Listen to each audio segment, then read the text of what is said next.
One of those strands follows a woman named Laura Bird, who is isolated in the Antarctic. And Laura gradually discovers that a calamity has befallen the rest of the human race. As a result of which, she soon discovers, and you as readers soon discover, that she's the only living person on Earth. The other strand of the book takes place in a city of the dead but not yet forgotten. So the idea is that once you pass away, you move on to this other place. And you remain there so long as you're remembered by the living. And once you've been totally forgotten by the living, you move on to whatever might come next. So not too many pages into the book, because Laura becomes the last living person on Earth. Everybody who remains in this city is there because she remembers them, or because she's capable of remembering them, although she would have no way of knowing this. The first chapter of the book is set in that city of the dead but not yet forgotten, and it's called The City, and I'm just going to read the first few pages of it to you. When the blind man arrived in the city, he claimed that he had traveled across a desert of living sand. First he had died, he said, and then, snap, the desert. He told the story to everyone who would listen, bobbing his head to follow the sound of their footsteps. Showers of red grit fell from his beard. He said that the desert was bare and lonesome, and that it hissed at him like a snake. He had walked for days and days, until the dunes broke apart beneath his feet, surging up around him to lash at his face. Then everything went still and began to beat like a heart. The sound was as clear as any he had ever heard. It was only at that moment, he said, with a million arrow points of sand striking his skin, that he truly realized he was dead. Jim Singer, who managed the sandwich shop in the Monument District, said that he had felt a prickling sensation in his fingers and then stopped breathing. It was my heart, he insisted, thumping firmly on his chest. Took me in my own bed. He had closed his eyes, and when he opened them again, he was on a train, the kind that trolleys small children around in circles at amusement parks. The rails were leading him through a thick forest of gold-brown trees, but the trees were actually giraffes, and their long necks were reaching like branches into the sky. A wind rose up and peeled the spots from their backs. The spots floated down around him, swirling and dipping in the wake of the train. It took him a long time to understand that the throbbing noise he heard was not the rattling of the wheels along the tracks. The girl who liked to stand beneath the poplar tree in the park said that she had died into an ocean the color of dried cherries. For a while, the water had carried her weight, she said, and she had lain on her back, turning in meaningless circles, singing the choruses of the pop song she remembered. But then there was a drum of thunder, and the clouds split open, and the ball bearings began to pelt down around her, tens of thousands of them. She had swallowed as many as she could, she said, stroking the cracked trunk of the poplar tree. She didn't know why. She filled like a canvas sack and sank slowly through the layers of the ocean. Shoals of fish brushed past her, their blue and yellow scales the single brightest thing in water. And all around her she heard that sound, the one that everybody heard, the regular pulsing of a giant heart.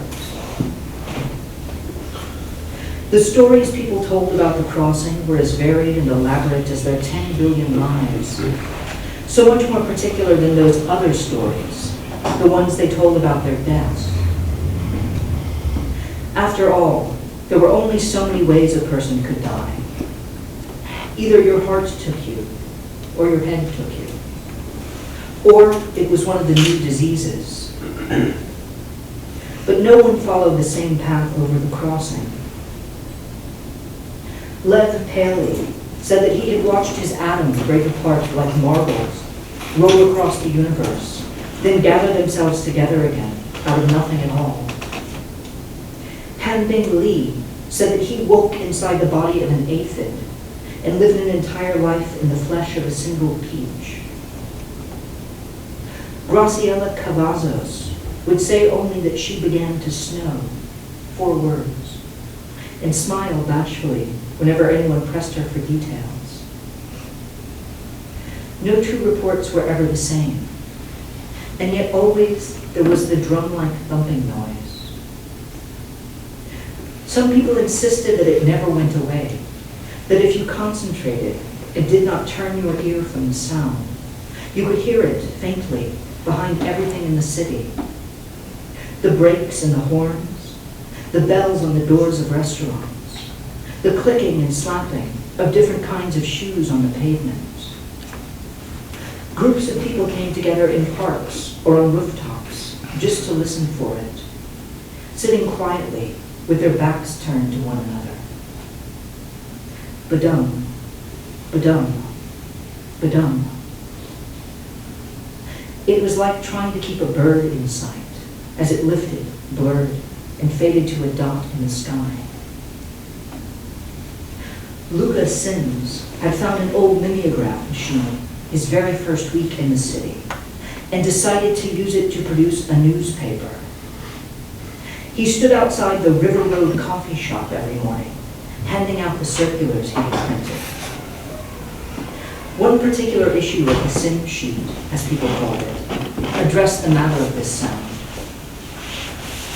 Fewer than 20% of the people Luca interviewed claimed that they could still hear it after the crossing. But almost everyone agreed that it resembled nothing so much as, could be nothing other than, the pounding of a heart. The question then was, where did it come from? It could not be their own hearts, for their hearts no longer beat. The old man Mahmoud Qasim believed that it was not the actual sound of his heart, but the remembered sound, which, because he had both heard and failed to notice it for so long, still resounded in his ears. The woman who sold bracelets by the river thought that it was the heartbeat at the center of the world, that bright, boiling place she had fallen through on her way to the city. As for this reporter, the article concluded, I hold with the majority. I have always suspected that the thumping sound we hear is the pulse of those who are still alive. The living carry us inside them like pearls. We survive only so long as they remember us. It was an imperfect metaphor. Luca knew that, since the pearl lasts much longer than the oyster. But rule 1 in the newspaper business was that you had to meet your deadlines. He had long since given up the quest for perfection. There were more people in the city every day, and yet the city never failed to accommodate them. You might be walking down a street you had known for years, and all of a sudden you would come upon another building, another whole block. Carson McCarran, who drove one of the sleek black taxis that roamed the streets, had to redraw his maps once a week. 20, 30, 50 times a day, he would pick up a fare who had only recently arrived in the city and have to deliver him somewhere he had never heard of. They came from Africa, Asia, Europe, and the Americas. They came from churning metropolises and from small islands in the middle of the ocean. That was what the living did. They died.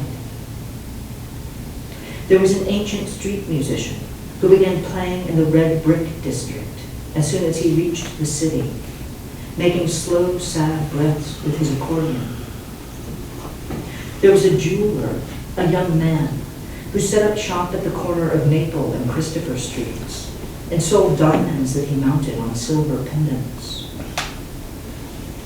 Jessica Offer had operated her own jewelry shop on the same corner for more than 30 years, but she did not seem to resent the man, and in fact brought him a mug of fresh black coffee every morning, exchanging gossip as she drank with him in his front room. What surprised her was how young he was, how young so many of the dead were these days. Great numbers of them were no more than children, who clattered around on skateboards or went racing past her window on their way to the playground.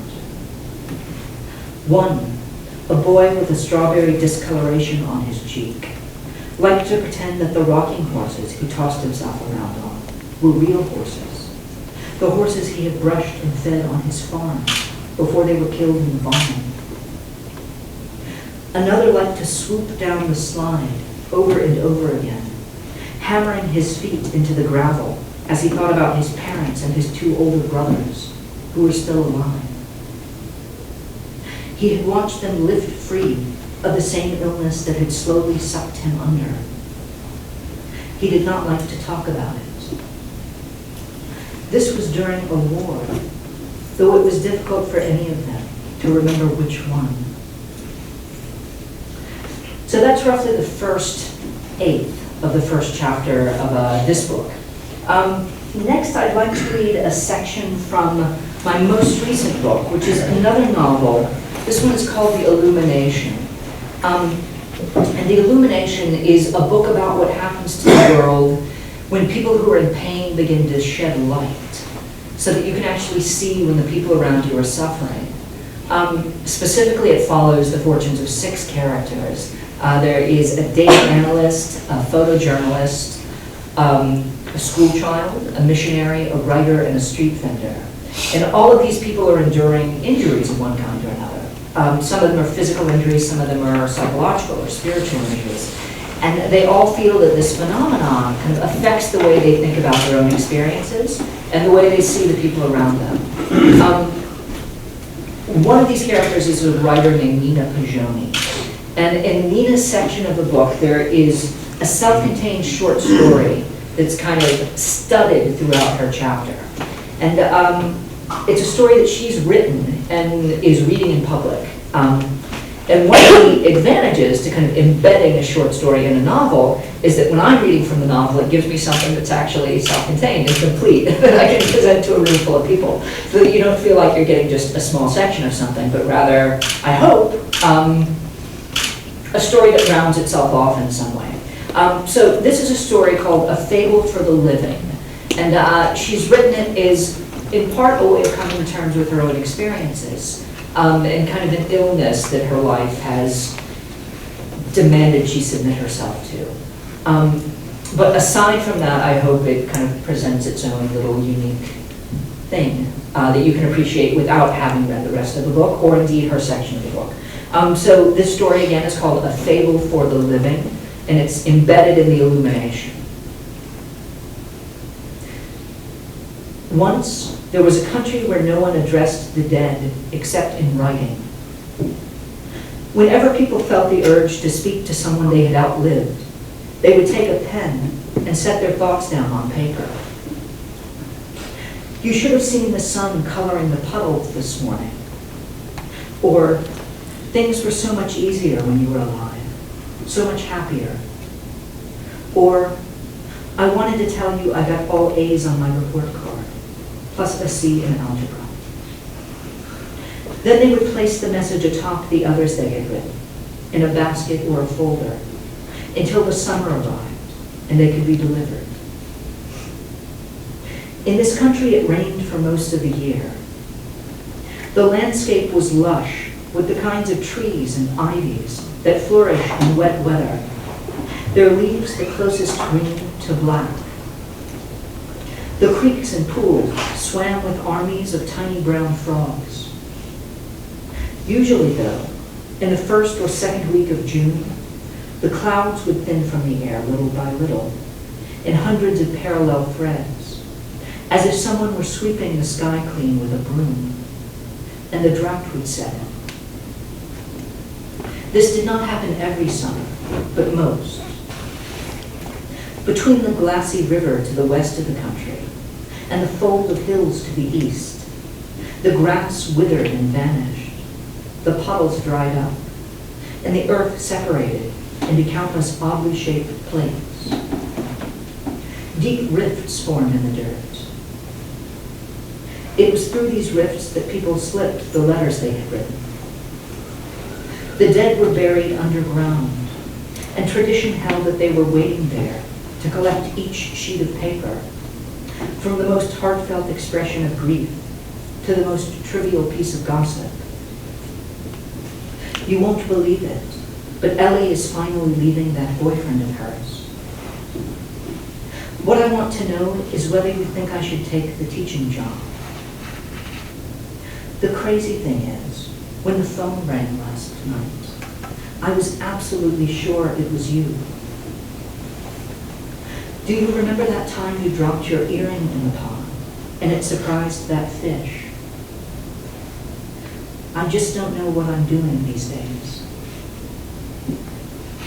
So it was that people surrendered the notes they had saved with a feeling of relief and accomplishment, letting them fall through the cracks one by one, then returned home, satisfied that they had been received.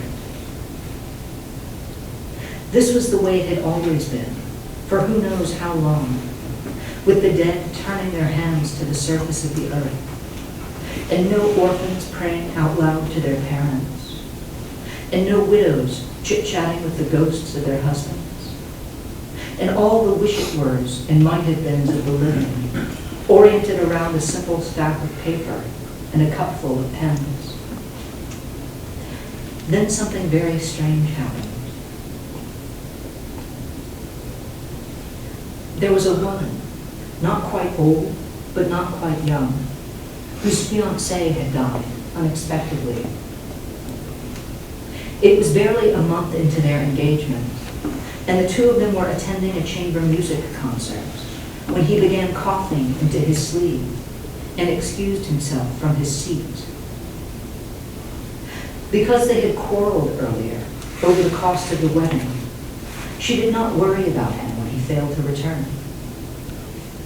Instead, with exasperation, she thought, what could possibly be keeping him? Little realizing that what was keeping him was death. When she went to the foyer to look for him, she found a ring of ushers clustered around his body, as if he were a spill for which no one wanted to accept responsibility. She would never forget the sight of his tongue pressed to his teeth, struggling to form some word he had just missed his chance of saying.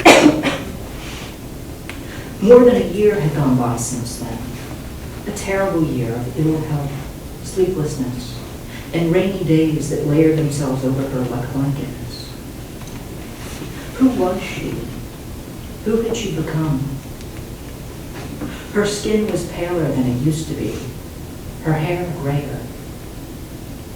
Recently she had noticed creases lingering around her eyes in the morning, and also across her forehead, as if she had spent the night squinting into a harsh light. These lines did not go away when she rubbed them, vanishing only gradually as the hours wore on. She could foresee a time when the mask of age that grief had placed over her face would simply be her face. She missed her fiancé terribly. Sometimes it seemed to her that he was only a beautiful story she had told herself. So quickly had she fallen in love with him, and so quickly had he left her. It was hard to believe that that man who refused to button his collar, whose kisses began so sharply and ended so fervidly, who never once looked at her as if she were foolish or tiresome or even ordinary, was the same man she had found splayed across the theater staircase, like an animal pinned to a board. Frequently she had the feeling that he was standing just behind her, his breath tickling her ear like it used to, when he came prowling over to seize her waist while she was cooking. All the same, she did not speak to him. Instead, like everyone, she accumulated letters that would never be answered. I don't understand how this can be my life, she wrote. And what am I going to do? And occasionally, late at night, when she could not sleep, something longer, such as, do you know what it feels like? Shall I describe it for you? It feels like the two of us got on a boat together, and the deck tossed me into the water, and you went sailing away without me. Thrown overboard, that's how it feels. So I want you to tell me, because I really need to know. Why did I spend my whole life waiting to fall in love with just the right person, if you were only going to leave, and it would all be for nothing? That first summer, immediately after he died, she had barely been able to pick up a pen. But by the time the earth split open a year later, she had amassed 3 heavy baskets of letters.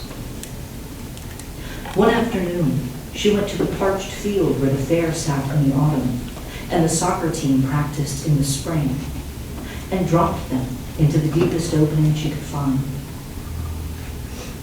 The ground swallowed them as neatly as a payphone accepting coins, except for the last page, which continued to show through the dirt until gravity gave it a tug, and it slipped out of sight. That was where her heart was, she thought, cradled underground with the roots and the bones.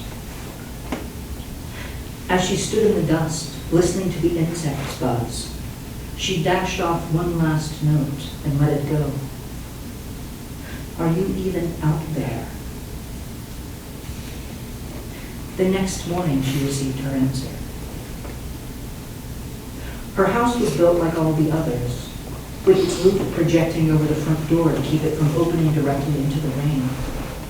And it was her pleasure, upon waking in the morning, to step out onto the porch and take stock of the day.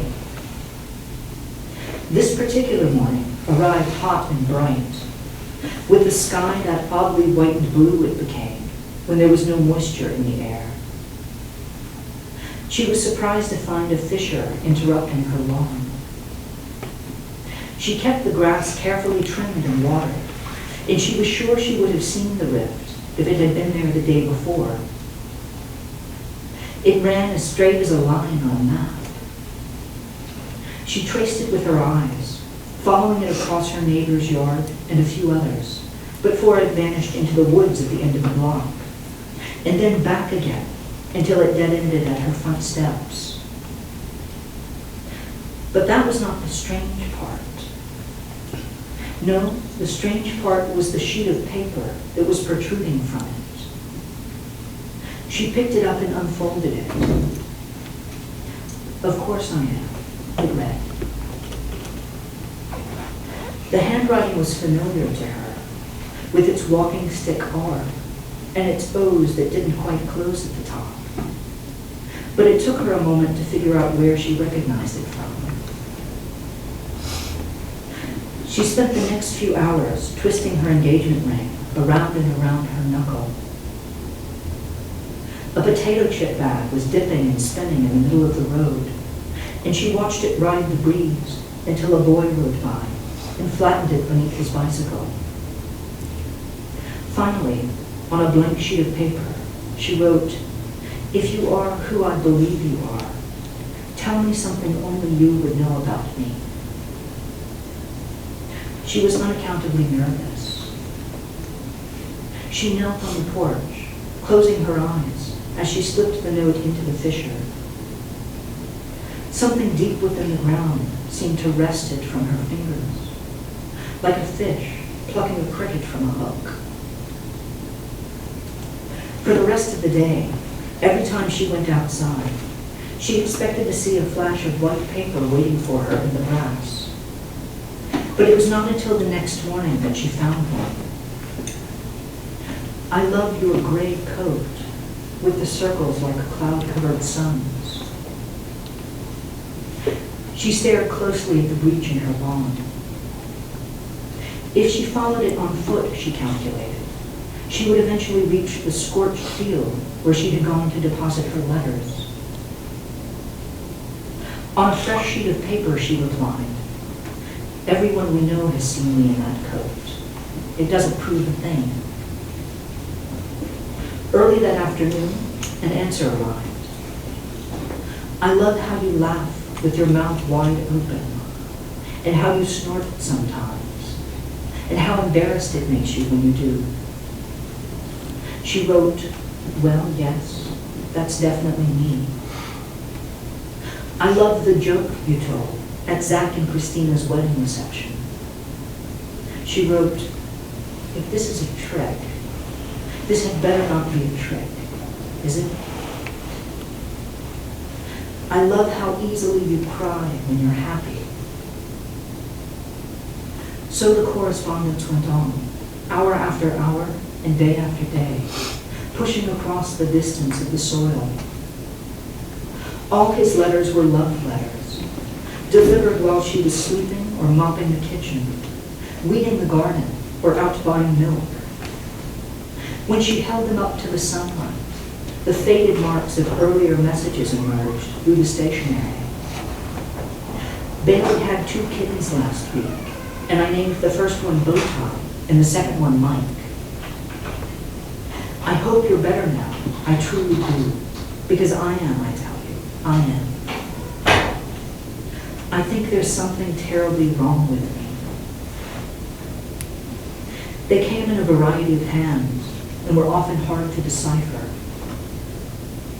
She presumed he had salvaged the pages from under the ground, a few dozen among the many hundreds of thousands that had rained down over the generations of the dead. I love the way you stand at the mirror in the morning, picking the lip balm from your lips. I love the inexplicable accent from nowhere anyone has ever visited you use when you're trying to sound French. I love that first moment at night when you trace the curve of my ear with your fingernail. Soon, the situation no longer seemed strange to her.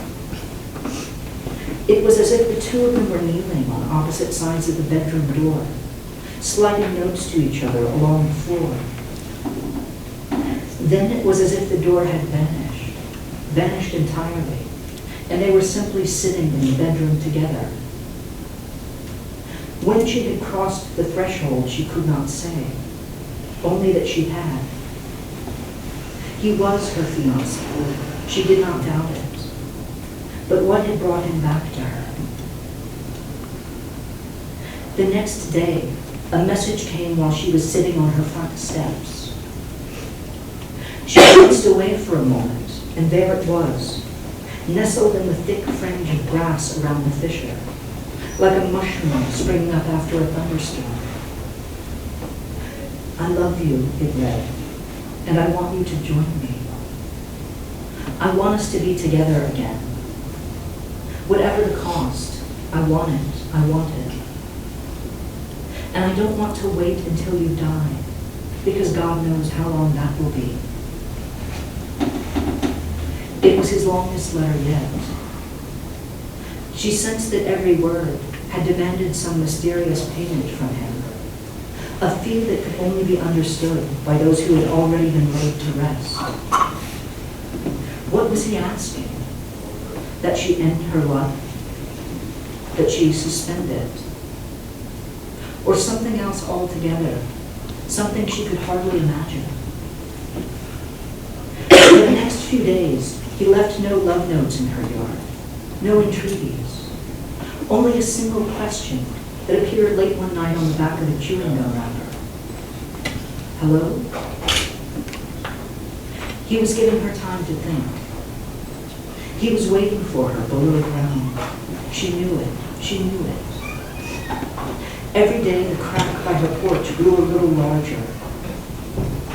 At first it was only a chink in the dirt, no wider than the slot where she dropped her mail at the post office. But gradually it stretched open until it was as big as an ice chest, and then a steamer trunk, and then a gulf into which she could easily have fit her entire body. She wondered what it would be like if she accepted his invitation.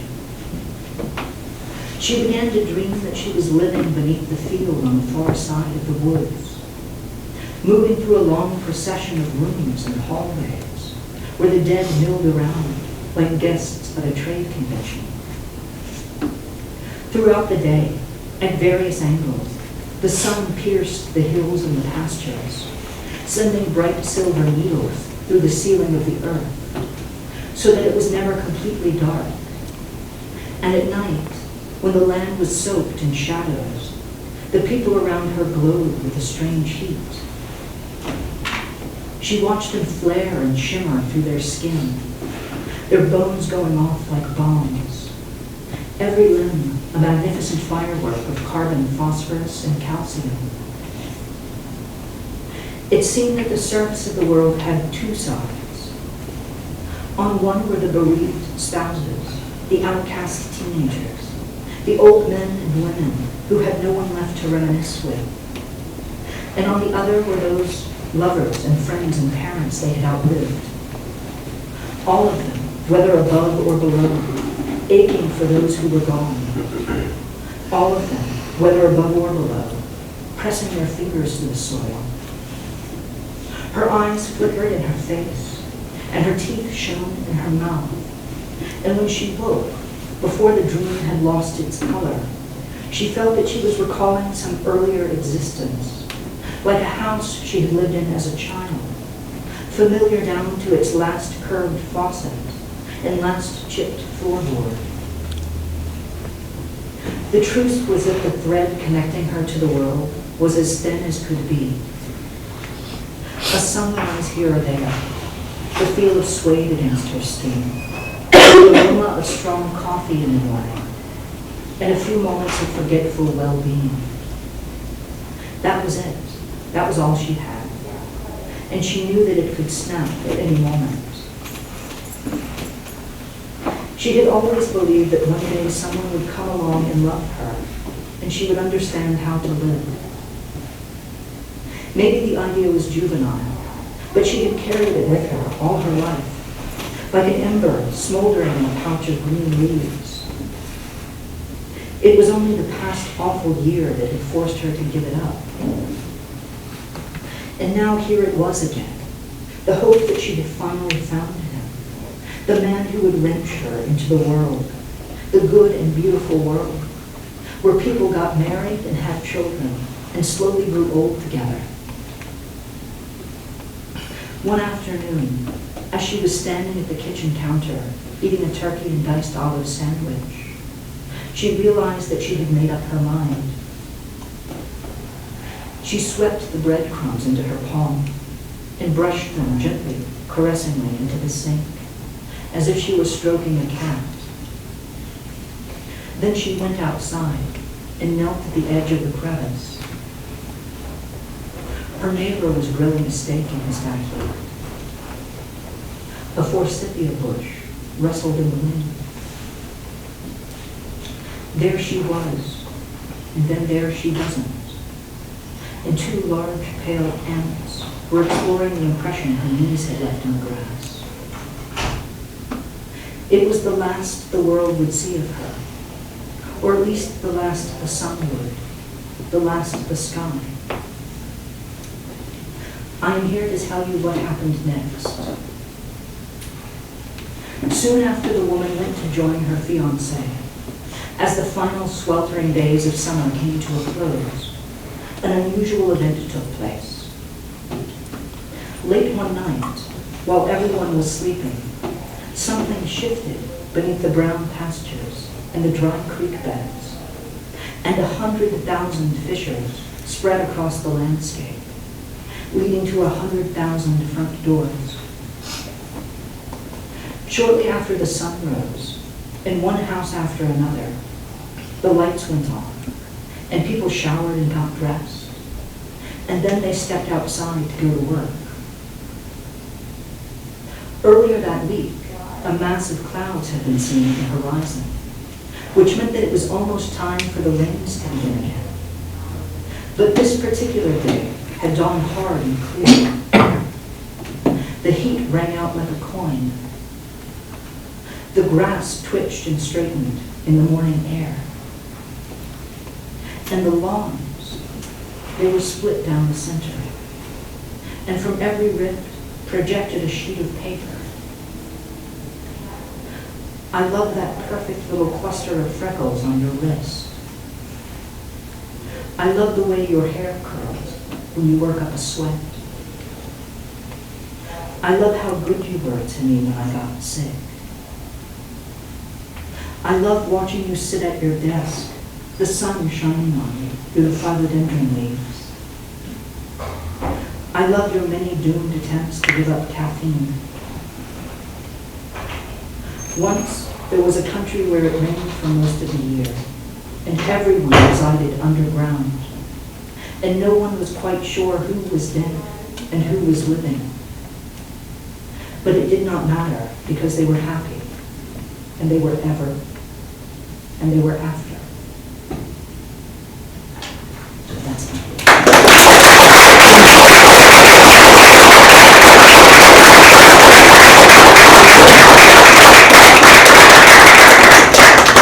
Thank you very much. I'd be happy to answer a few questions if anybody has any. After that, I'll be happy to sign books if anybody would like to buy any. And also, as I mentioned earlier, and as you probably seems plain just from a moment's interaction with me, I'm a list keeper. So I'm constantly kind of thinking about and redevising these lists of my favorite books and movies and albums and comic books and short stories and you name it. And I make it a point of bringing kind of a big stack of my 50 favorite books list with me. And the idea here is that it's 50 books, alphabetically by author, with no more than one book per author, and with asterisks beside my current top 10. It was last updated on July 31st of this year. So I've got a stack of these, and if anybody wants to grab one afterwards, I'm more than happy to hand them up, because I'm kind of an evangelist for the books I love best. So are there any questions for me? Yes? Was the excerpt that you read from the story, did it spawn from your first story? That was an excerpt from your first story, right? The excerpt I read was from a book called The Illumination, which is this. And then the first piece I read was from The Brief History of the Dead, which is this. And when I was writing that story, I knew that I was kind of playing with themes that I had played with earlier in both The Brief History of the Dead, and I've got another story in a book called A View from the Seventh Layer called A Fable with Slips of White Paper Torn from the Pockets, which is about a man who inadvertently buys God's overcoat and begins discovering prayers in the pockets and has to figure out what to do about it. And so I had these two stories about the dead and about these notes, this kind of nexus of meaning generating itself around slips of paper. And because the character in the book who's reading that story, A Fable of the Living, is a writer, I kind of wanted to play with that elision that happens between actual writers and then character writers. Whenever a writer orients a book around a character who's also a writer, the presumption is that you're talking about yourself. And so what I did was kind of use a few of the themes I've used in earlier pieces to kind of play up that idea. So yeah, I think probably in thinking about the material of this book, the story I read from this book arose. Who else? Yes? Kind of a strange question. I read The Brief History of the Dead when I was a freshman in high school. Okay. And I could never figure out, and I don't know if I maybe missed it in the book, but what's the cover? Like, I know it's a trench coat, but I don't know why. Yes, well, I don't design the covers. So they just kind of show something to you, and either you like it or you don't. And usually what happens, at least in my case, is that they'll show me a cover and say, what do you think of this? And if I really hate it, they'll come up with something new. But otherwise, I just rely on their own expertise. So they probably came up with a half dozen covers in-house. And I don't think that this image represents an image from the book. I think it's just the idea of kind of an emptiness at the heart of the living. I can tell you that this is kind of, in its own small way, an iconic cover. And I had nothing to do with it, but I'm really pleased that it kind of graced the jacket of my book, because I've talked to people who bought the book because they liked the cover so much. I've seen it on lists of, like 50 best book covers. I also gave a reading from this in Madison, Wisconsin a few years ago, and somebody who came to the reading raised her hand, and afterwards, she told me that her book club had read this book and they had all enjoyed it, and that their favorite thing about the book was the cover and the epigraph. And she meant it, she didn't mean it as an insult, but of course I had nothing to do with the cover, and the epigraph, well, I chose, but I didn't write it, so thanks. I'm glad you liked it, you too, But no, it doesn't actually represent an image from the book. It just kind of evokes the mood of the book, I think is what they were hoping. Okay. When you're writing, you're dealing with a lot of the same themes that kind of surfaces, I guess, obsessions like living and death and losing and meaning, I guess, being centered around paper and those kinds of things. When you're working on something new, are you simultaneously conscious of those things and then trying to make them new and fresh again, and how do you manage that? Like, doing the things that you love but making them fresh. There are ways in which I get tired of the work I've done and kind of want to venture away from it. My first collection, called Things That Fall from the Sky, and my first novel, called The Truth About Celia, were both oriented in a lot of ways around childhood. And so when I wrote The Brief History of the Dead, I made the decision that there were going to be no prominent children in this book. It's all about adults. And that was just as a way of kind of testing myself in new ways and preventing myself from getting into a rut of one kind or another. That said, I read a book about writing once that I don't want to name it because I think it was totally useless. But the one, not totally useless, almost totally useless, like the one valuable thing that this theoretician had to say was that if you're a writer, if you're an artist of any kind, you shouldn't shy away from your own obsessions, because your obsessions are probably the things that you have something to say about. And I think that's true. If I were to make a list of my obsessions, they would include kind of the afterlife and other books and childhood and the sky and birds for whatever reason. And and light and qualities of light and grief, and mourning. I could keep going with this, but these are elements that kind of recur in many of my books. And as long as I feel I'm addressing them freshly, I don't demand that I shy away from them. But if it seems to me that I've said what I had to say about them, or I'm simply bored with them, or bored with the fact that I keep talking about them, then I'll set them aside and walk them away, at least for a while, and move on to talk about other things. Yes? Do you have any general advice for writers? Yeah, well, the one piece of advice that every writer would offer every aspiring writer is to read. Just fill your head with other people's books. I am somebody who went through the MFA system, and so I've done lots of workshopping, and it was valuable for me. But I can say that I myself have learned more from reading other people's books than I have from any classroom. And I think most writers would tell you exactly the same.